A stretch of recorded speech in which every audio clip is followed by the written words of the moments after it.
Welcome back, guys. Before we start, please make sure to like, subscribe, and share this video with your friends and family also. Can you please tell me from where you're watching? Thanks. Let me tell you about something that happened to my cousin Max a few years ago. This was back in 2017. At the time, Max was going through a rough patch.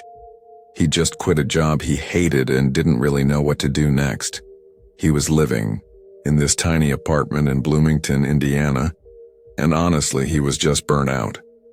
So he figured a solo camping trip would help clear his head. Nothing fancy.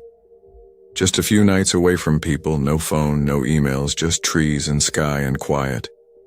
He didn't want to go to a campground with fire pits and loud kids and families roasting marshmallows.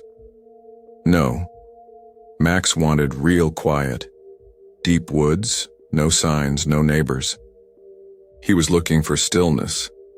That's how this whole thing started. He ended up in this old used bookstore near campus, one of those dusty places that smells like yellowed paper and forgotten coffee cups. He found this huge outdoor guide on a back shelf. It was the kind of book with fold-out maps and black and white trail pictures from the early 2000s. Inside the book, something fell out. It was a printed permit, kind of yellowed, for a place called Ashwood Pines Reserve. The date on it? September 2009. Now Max thought that was weird, because he'd never even heard of Ashwood Pines. And he's the kind of guy who watches hiking YouTubers and follows forest forums. But this place, it didn't ring a bell. At the bottom of the permit, there was a printed name, someone named R. Halbrook, and a faded red stamp that read, "Access granted." He got curious, went home, tried looking it up online. There was barely anything about Ashwood Pines. No official camping links, no listings on all trails, just two blurry pictures on some dead hiking blog from 2011. One showed a rusted trail sign. The other was a photo of a clearing surrounded by trees so tall and close they looked like they were leaning in. It should have been a red flag, but Max just saw it as the perfect place to unplug. He figured it was one of those spots that got forgotten after the big parks got all the funding.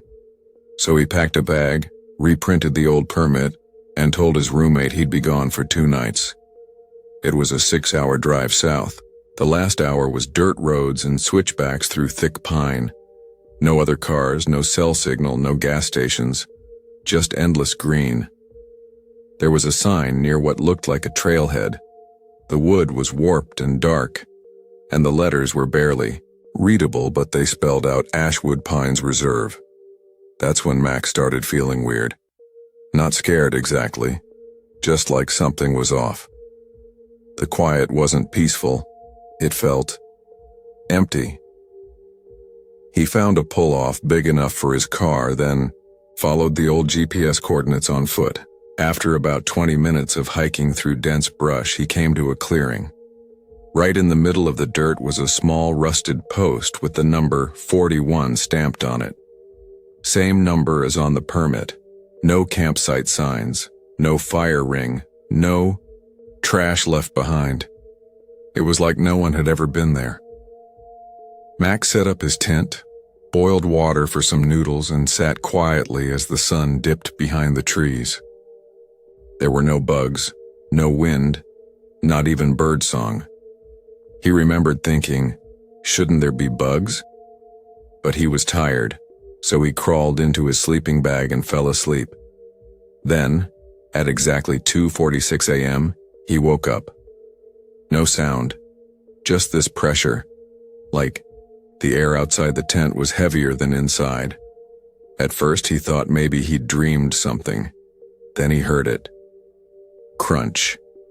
A slow step on dry pine needles. Then another. Crunch.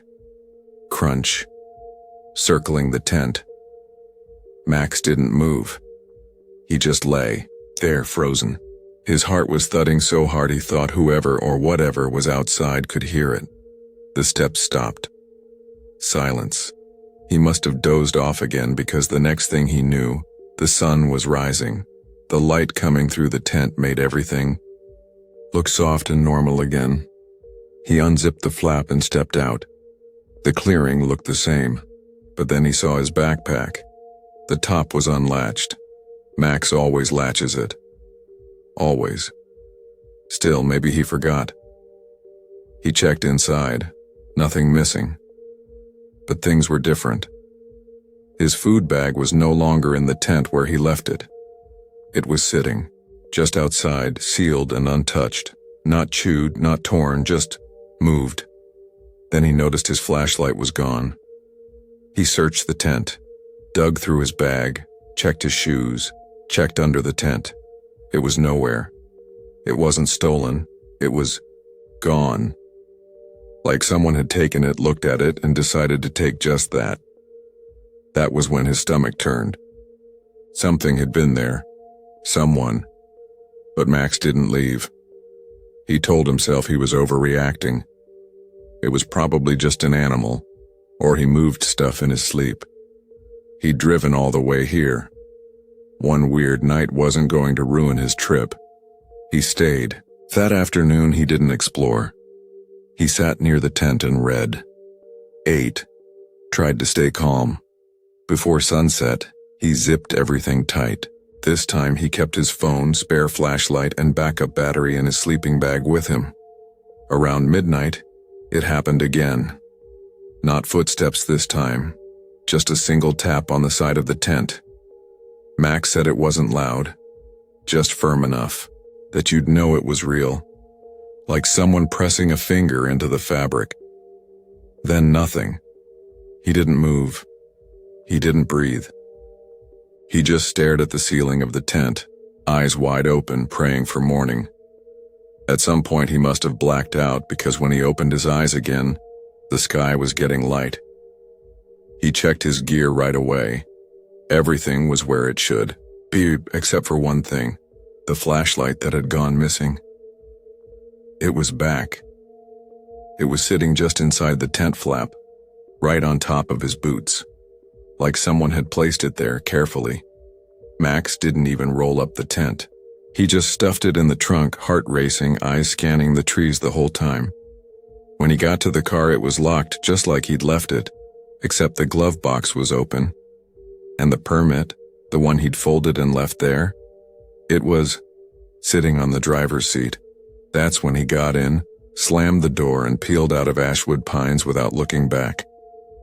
A week later, he tried to find more info. This time he dug deeper.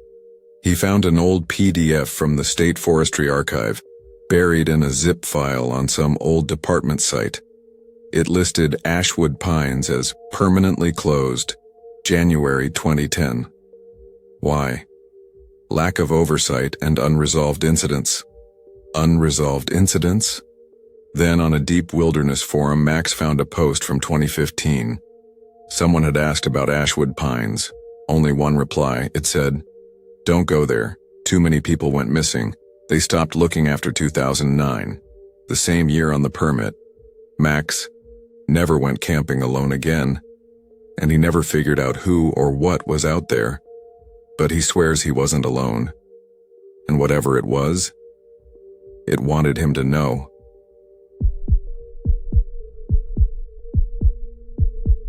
This all went down in the summer of 2019. I was 23 and had just finished community college. I didn't really know what I was doing next. Jobs aren't calling back, and I was kind of floating. So when my cousin Ben asked if I wanted to go on a little hiking trip, I was like, sure, why not? Ben's the kind of guy who likes doing stuff outdoors, camping, fishing, getting muddy for no reason. I'm not really like that, but we've always been close. He said it would just be him, me, and our friend Marcus. 3 days, 2 nights. A short loop trail through a forest near the edge of Blackstone County, close to the Virginia-West Virginia line. Ben had hiked that trail once back in high school and remembered it being super quiet. Not too tough, no crowds, lots of trees. We packed light, tents, food, bug spray, and drove out early one Friday morning. By 9 a.m., we'd parked in a little gravel lot with a faded wooden trail sign and started walking. For the first few hours it was peaceful. The woods were thick with tall pines and the ground was soft with old needles. Birds chirped. We cracked jokes. I even forgot we didn't have cell service. Around noon, we stopped at this rocky ridge to eat lunch. The view was wild. Trees stretched out forever. But that's when we saw him. This guy came walking up from a narrow trail off to the side. He looked to be in his 50s, maybe older. Gray beard, green jacket zipped up tight, dark pants, heavy boots. But here's the weird part. He didn't have a backpack. Just a thick wooden stick in one hand and a small metal canteen clipped to his belt. He didn't say hi, didn't ask where we were headed. Just gave a short nod, walked right past us and kept going down the trail. As he passed, we heard this humming sound coming from him. A slow, low tune. It didn't even sound like a song. Just a few notes, repeated over and over like something you'd hum to yourself in a dream. And when he disappeared into the trees, the humming stopped. None of us said anything right away. We just kind of stared after him. Marcus was the first to speak. "Dude, where's his gear?" Ben just shrugged. "Maybe he's local." But we were at least 6 miles in. No roads nearby, no signs of camps, and definitely no people. Our map didn't show any cabins or ranger stations around either. And hikers don't usually go that deep with no backpack. No tent, no food, no nothing. Still, we brushed it off. Told ourselves maybe he knew the area really well. Maybe he was doing some weird minimalist survival thing. We packed up and moved on. That night, we reached our first campsite, a flat clearing surrounded by thick trees. We set up the tent, boiled some ramen, and sat around the little fire we made. Nobody mentioned the guy again, but I could tell. We were all still thinking about him. The fire popped and cracked.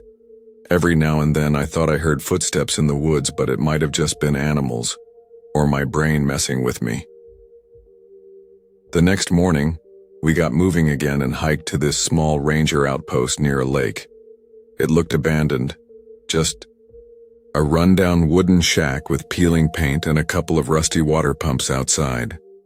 The door was open, but no one was inside. Ben filled our bottles while Marcus checked the trail maps on the wall. I wandered over to the bulletin board.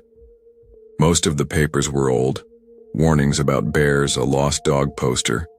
But one flyer caught my eye. Black and white. Weather-stained. A photo of a man. It was him. Same beard. Same jacket. Same cold, unreadable expression.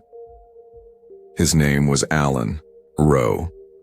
According to the flyer, he'd been missing since October of last year. Last seen near the South Fork of the Hollow Creek Trail, right where we were now. The paper said he was presumed dead, but his body was never found. I called the others over. Ben stared at the flyer for a long time. Marcus didn't say anything, just kind of backed away, shaking his head. We tried to joke about it.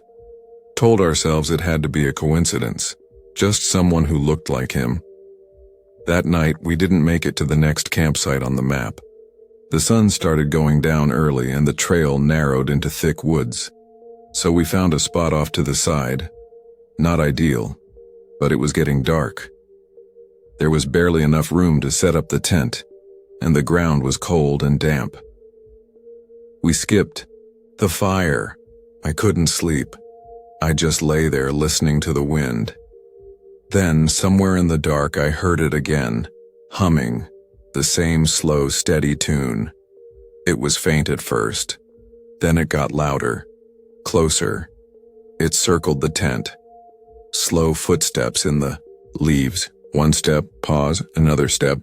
The humming didn't stop. I didn't move. None of us did.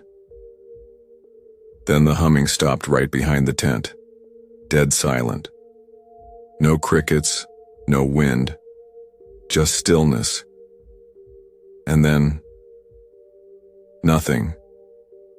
I must have passed out at some point because when I opened my eyes, it was morning. My body was sore, and my mouth felt dry. We all looked at each other. No one said anything until I broke the silence. "Did you guys hear it?" Ben nodded slowly. Marcus didn't answer. We packed up in 10 minutes flat. No breakfast, no chatting, just moving. We hiked fast, barely stopping. The trees started to thin out, and eventually we reached this rusty old post that marked the last 5 miles. We should have felt relieved, but we didn't. About an hour later we heard it. A voice, calm, steady, coming from up ahead. It said my name, then Ben's, then Marcus's, one after the other, like someone was reading a list. We froze. It was the same voice we heard humming on the ridge, but now it was talking, calling us. We didn't say a word. Just started walking. Faster. The trail twisted and dipped, but we didn't stop. Finally, after what felt like forever, we saw the signpost from the first day. The trees gave way to gravel. Our car was still there. We jumped in, slammed the doors, and Ben started the engine. As we pulled away, I glanced back out the window, and I swear I saw him, standing just beyond the trailhead, in the shade of the trees, still, watching. But when I blinked, he was gone. We didn't talk about it on the drive home, barely said a word. Just dropped each other off and went back to our lives. Sort of. A couple weeks later, Ben told me something was off with Marcus.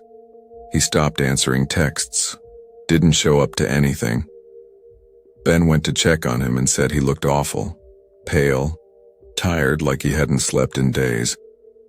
Marcus said he kept hearing someone outside his apartment door, at night, calling his name, always calm, always the same voice. He never opened the door. But it kept happening, and here's the part I've never told anyone before. It's been over 4 years now. I moved cities, got a job, tried to forget about all that, but every so often, maybe once every few months, I hear it too. Just a faint humming, right outside my window, and I never look.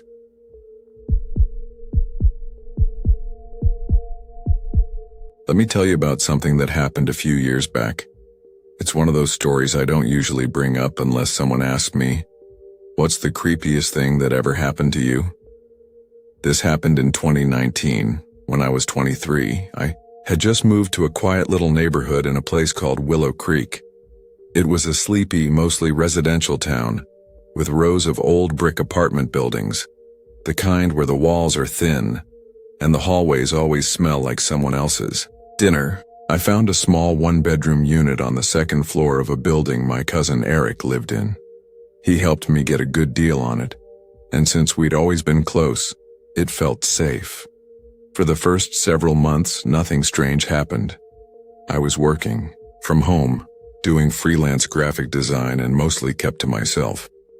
Then, one morning, I woke up, checked my phone, and saw I had a friend request on Facebook from someone named Kyle Bennett. I didn't recognize the name or the face, but when I looked at his profile, I saw he was friends with Eric. That made me think maybe Kyle was someone from the building. Maybe we'd crossed paths in the laundry room or mail area, and I just hadn't noticed. His profile seemed normal, and he looked about my age. Nothing felt off. So I accepted the request. Big mistake. At first, nothing happened. But a few days later, I got a message from Kyle. It started off friendly. He said he lived in the same building a few doors down and that he was good friends with Eric. He mentioned seeing me around and said Eric had spoken highly of me. That part made me a little uncomfortable. What was Eric saying about me? Still, I kept my replies short and polite. I figured maybe he was just trying to make friends.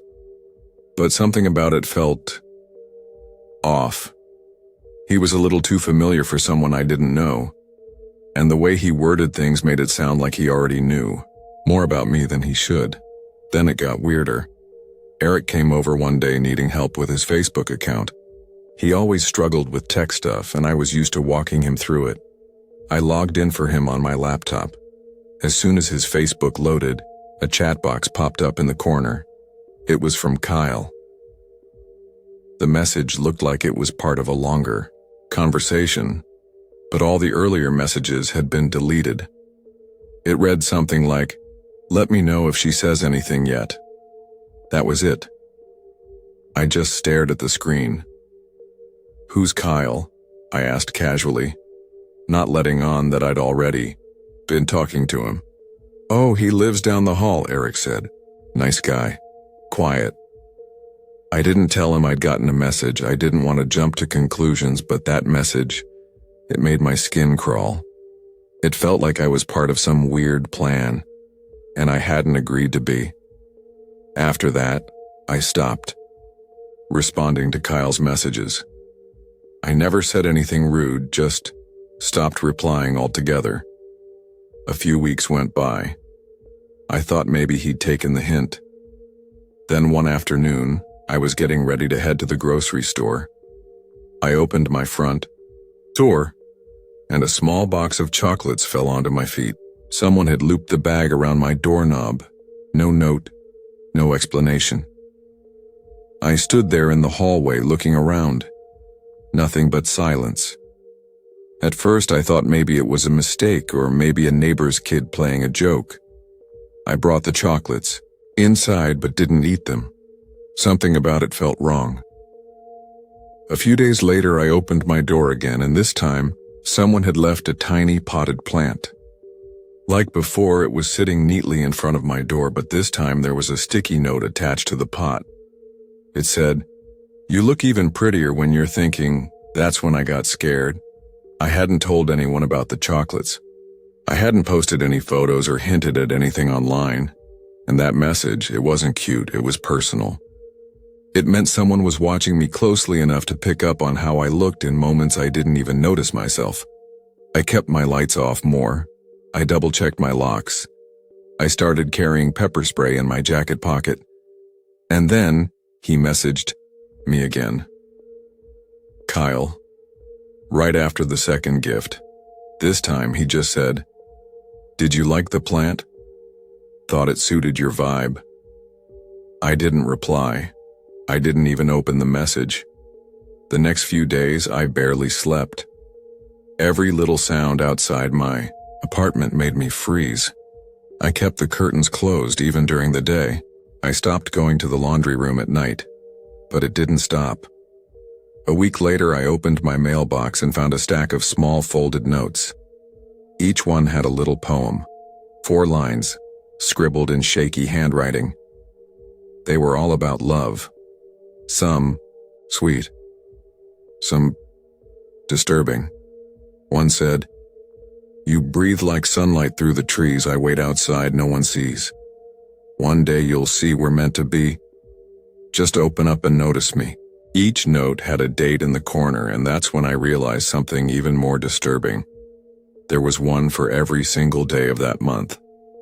Meaning, someone had been leaving them daily. And I just hadn't been checking my mailbox. I started shaking. I remembered the day I found the chocolates. It matched one of the note dates. That meant Kyle had probably been doing this from the beginning without me knowing. I finally snapped. I messaged him directly and told him I knew what he'd been doing. I said it wasn't okay, and he needed to stop. He denied it. Flat out. Said he didn't know what I was talking about.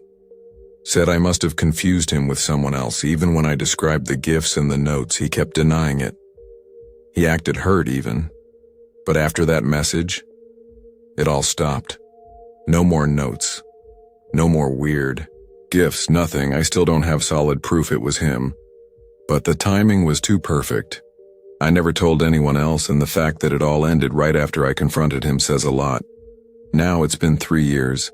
I still live in that same building. I've got better locks now, a door camera, and Kyle, he's still here too. Sometimes, we pass each other in the hall. He just nods or says, "Hey," like nothing ever happened. But I remember, and I always keep my keys between my fingers when I walk past his door, just in case.